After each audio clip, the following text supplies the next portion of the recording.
Assalamu alaikum wa rahmatullahi wa barakatuhu. Ndugu zangu wasikilizaji pamoja na watazamaji watukufu, katika siku hii ya leo biidhnillahi al-karim insha Allah tunakwenda kuendelea na kisa chetu cha nilisoma aya hii siku 7 maisha yakabadilika. Na siku ya leo tunakwenda kuendelea na sehemu ya 4 baada ya kutoka jana katika sehemu ya 3. Sasa leo tunakwenda kuendelea na sehemu ya 4. Tunayemzungumzia ni Zaid, mmoja kati ya watu ambao wamekuwa wakisikiliza vipindi vyetu sana na kuweza kuvifanyia kazi, akiwa katika hali ngumu ya maisha, lakini mwisho wa siku Mwenyezi Mungu akamuonesha namna ya kuweza kuvitumia vipindi ambavyo tunavyokuwa tunavifundisha na akaamua kuvifanyia kazi. Na haya ndiyo matokeo yake ambayo leo tunakuletea ili na wewe upate mazingatio ya kufanyia kazi hichi ambacho kimemtokea mwenzetu na Mungu akamtengenezea maisha yake. Kitu kingine muhimu zaidi ambacho tunakifanya ni kwamba ni kuweza kukufundisha ili mradi uweze kupata hamasa. Kama kweli kuna wenzangu wanayafanya haya, wanafanikiwa, mimi nani mpaka nisifanikiwe, wakati mimi ni katika wao na wao ni katika sisi, au wewe ni katika binadamu na binadamu ni katika wewe, na wenye kufanikiwa ni binadamu kama ulivyokuwa wewe. Sasa moja kwa moja hebu twende tukaanze sehemu yetu ya 4 katika hii habari. Na Zaidi huyu ndiyo yule ambaye walillahi alhamdu, yeye alitumia aya moja tu ndani ya Qur'ani. Aya hii ikamletea matunda makubwa sana na ikamletea mali, pesa na maisha. Sasa tumefika sehemu ambako Zaidi kaanza kuona ishara kidogo kidogo, lakini huku akiendelea kuisoma sana hiyo aya. Ni aya gani hiyo? Rudi katika episode ya kwanza kabisa utaijua ni aya gani ambayo Zaidi ameitumia ili mradi kumletea matunda haya ambayo tunaendelea kuyasema sasa. Sasa basi, siku ya 5 ilifika. Zaidi hakujua kuwa hiyo siku ingekuwa tofauti kabisa, lakini moyo wake ulikuwa tayari kwa maajabu yatakayojitokeza, kwa sababu tayari amekwishaanza kuona dalili za maajabu kwa kusoma kwake aya ambazo amekuwa akisoma. Yamekuwa maajabu mengi sana yakionekana kwa Zaid. Kidogo kidogo ishara za kufungukiwa mambo yake, maisha yake zimeanza kuonekana taratibu baada ya kuisoma aya hii. Sasa basi, tukio la siku ya 5, siku hii ilianza kwa kawaida. Zaidi aliendelea kusoma aya ambayo alikuwa akiisoma siku zote, tena kwa unyenyekevu wa hali ya juu kama siku zilizopita. Lakini haraka kabisa akagundua kwamba hatua ndogo aliyokuwa akichukua kila siku zinaanza kuleta matokeo ya kweli. Hapa tunaashiria kwamba yani kila anavyosoma na ndivyo Mwenyezi Mungu anazidi kumuonesha miujiza kupitia aya ambayo amekuwa akiisoma. Kila anavyoisoma Mungu anaendelea kumuonesha maajabu kupitia aya ambayo amekuwa akiisoma. Yani kila siku, maana yake akisoma leo kuna kitu fulani anaanza kukiona kimefunguka kidogo.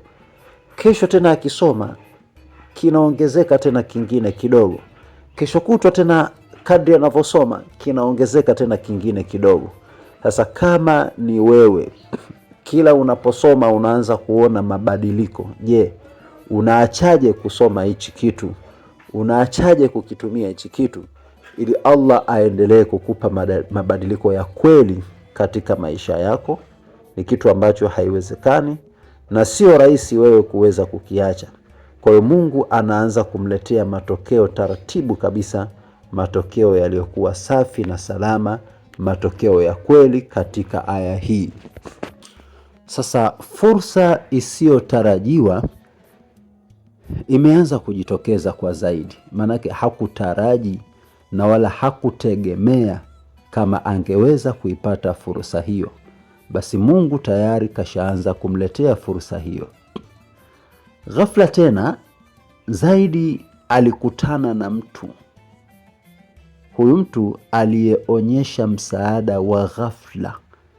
Msaada huu haukuwa sehemu ya mpango wake yeye Zaidi, bali tu ni kama msaada wa ghafla tu umejitokeza.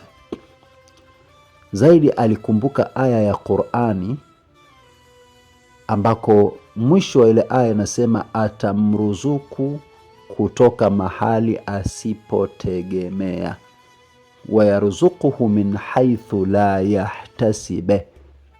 Aya ile mwisho inasema hivyo, waman yattaqillaha yaj'al lahu makhraja wa yarzuquhu min haythu la yahtasibe. Mwenyezi Mungu atakuruzuku pasi na kutegemea. Zaidi anakutana tena na mtu mwenye nia ya kumsaidia. Anakumbuka aya hii kwamba Mungu atamruzuku pasi na kutegemea. Hali ya moyo ya utulivu wa ndani kwa Zaidi ulionekana kuleta amani katika familia na kazi. Hisia za huzuni zilianza kubadilika kuwa amani na matumaini. Ishara ndogo ya muujiza, pesa au rasilimali ndogo, ilionekana kwa Bwana Zaidi. Lakini kwenye muda na kwa njia isiyo ya kawaida, Zaidi aliona kuwa subira na Qur'ani hakika huleta muujiza kidogo kidogo. Kwa hiyo hapo Zaidi anakwenda kubaini, anakwenda kutambua, anakwenda kuelewa, anakwenda kujua na kufahamu ya kwamba kumbe subra na Qur'ani, hivi vitu vinaleta miujiza ya taratibu taratibu. Na ndio Allah anasema inna Allaha ma'as sabirin, hakika Mungu yuko pamoja na wenye kusubiri. Ni sahihi kabisa, Mungu yuko bega kwa bega na wale ambao wenye kuwa na subra. Wakipatwa na mitihani, wao wanasimama na subra, basi watu hawa Mwenyezi Mungu yuko pamoja nao. Sasa Zaidi alijua sasa kuwa muujiza wa kweli hauko katika haraka. Yaani kashatambua kwamba haraka haina baraka, kama jinsi Waswahili wanavyosema haraka haina baraka. Zaidi anakwenda kutambua kwamba kumbe miujiza haitaki haraka. Fanza dua, alafu kuwa na subra, Mungu mwenyewe atakuletea matumaini kidogo kidogo. Kumbe inawezekana hata wewe hapa unayesikiliza kisa hichi, pengine umekwisha soma dua, halafu tayari Mungu kashaanza kukuletea miujiza kidogo kidogo, halafu wewe hata ujui, maskini ya Mungu. Mwisho wa siku unaweza ukakufuru, ukaona mbona nasoma dua lakini mambo hayaendi, ukahisi kama mambo hayaendi. Kumbe tayari Mungu aanze kukupa tu makubwa makubwa. Wewe unaomba gari, Mungu aanze kukuletea gari direct. Mungu anaweza kukupa baskeli tu pap. Ndio muujiza ushaanza hivyo, lakini wewe ujui, maskini. Unaanza kuona mbona Mungu anipi. Mungu tu kakuletea baskeli, lakini wewe ujui. Unakwenda miezi kadhaa, mara umeanza kupata pikipiki, lakini ujui. Kumbe ndo mambo yenyewe yanaanzaga hivyo, yanaanzia chini. Mungu akupi tu direct anakuanzia chini, lakini we ujui, kila siku unalalamika tu, unahisi Mungu anakunyima na unamuomba sana na Mungu akupi. Kumbe Mungu anakupa, anaanza taratibu ili aone, je, unayapokeaje? Sasa ndugu zangu, tunapokaa na kumwomba Mungu, tutafakari pale ambapo tumeomba na mpaka sasa umefikia siku kadhaa za kumuomba, kuna kipi kilichoingia japo kidogo? Ukiona kuna mabadiliko yaliyotokea japo madogo, basi uelewe ndio hatua za mwanzo za Mungu kuanza kukupa, manake dua yako imekwisha anza kujibiwa. Kwa sasa ionekane kwamba wazi Zaid alitambua kwamba sasa Mwenyezi Mungu kaanza kumfungulia miujiza ya taratibu taratibu. Subra na dua zinafanya kazi ndani ya moyo wa mtu. Muujiza wa kwanza hakika ni ishara tu ya kile kilichokuja mbele. Sasa labda hili ni mwanzo tu. Zaidi sasa anaanza kuhisi, inawezekana hii sasa hivi ni mwanzo tu, lakini moyo wangu unajua kila kitu kitabadilika. Zaidi anatambua kwamba moyo wake unajua kila kitu kitabadilika. Sasa hebu tuendelee kufuatilia kisa hichi, tuone katika sehemu ya 5 nini kilichotokea, mabadiliko yaliongezekaje. Maanake siku ya 5 ilimfundisha sasa Zaidi kuwa na matumaini makubwa, lakini bado siku ya 6 na ya 7 ziko mbele, ambazo hizi zilizidi kuonesha maajabu makubwa kupitia usomwaji wa aya hii. Sasa ndugu zangu, hebu jiulize, wewe kama ndio wewe sasa unaanza kusoma kitu kama hichi, na Mungu sasa ndo kashaanza kukuonesha, je, utaacha au utafanyaje? Kipi utakachokiongeza katika hayo? Utatueleza katika comment. Lakini inshallah Mungu akipenda, kesho tutaona siku ya 6. Tutaona, leo tumetoka episodi ya 4, tutaona episodi nyingine inayofuata ambako ni sawa na siku ya 6. Tunasema pale maisha ya Zaidi yatakapobadilika kwa kiwango kinachoonekana. Sasa nakuuliza swali, we msikilizaji wangu, kama ungekuwa Zaidi ndio wewe, ungeendelea kusoma aya kila siku au ungefanyaje? Hebu tuandikie maoni yako hapo chini. Lakini pia vile vile tunakumbusha kwamba alhamdulillah, Mwenyezi Mungu katia taufiki, leo tumepata mtu ambaye ameweza kutufanyia jambo katika wifi yetu. Kwa hiyo Allah kamtia taufiki, insha Allah katutumia kiasi chake alichojaaliwa na Allah. Wallahi Mwenyezi Mungu amthibitishie katika janna yake. Mwenyezi Mungu amuondoshee mazito yanayomkabili. Mwenyezi Mungu amuondoshee kila aina ya maadui ambao wako mbele yake. Mwenyezi Mungu amsahilishie kazi zake ziende vizuri. Allah amlinde yeye pamoja na familia yake na watoto wake, na hichi alichokitoa basi Mwenyezi Mungu akifanye kuwa ni kheri kwake kwa sababu ya hichi ambacho amekitanguliza, na Allah akiongeze, afanye kuwa amemkopesha Allah, na Mungu akiongeze zaidi na zaidi ya hichi ambacho amekitoa insha Allah. Kwa hiyo ametufikisha pazuri, tumebaki sehemu ndogo sana kuweza kumalizia.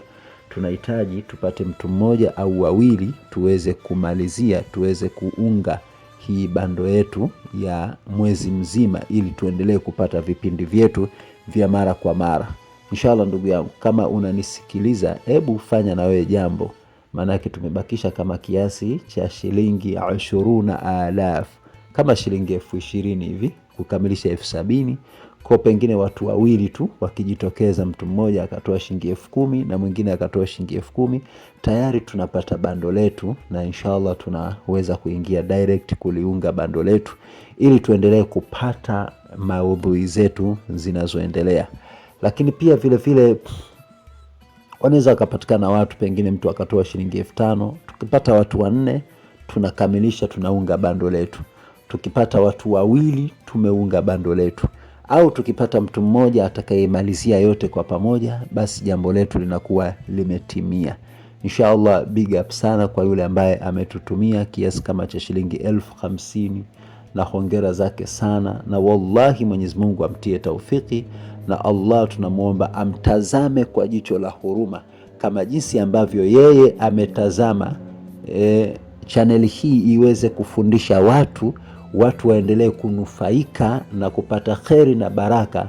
Basi unufaikaji wa yote yatakayofundishwa katika channel hii, tunaomba Mwenyezi Mungu na yeye amuongeze katika daraja zake za maisha yake, kheri zake na baraka zake Allah azitanue, na Allah ampe sahali, na Allah ampe mengi katika anayoyakusudia insha Allah. Kufikia hapo niseme wal afwa minkum, wassalamu alaikum wa rahmatullahi wa barakatuhu. Usiache kusubscribe.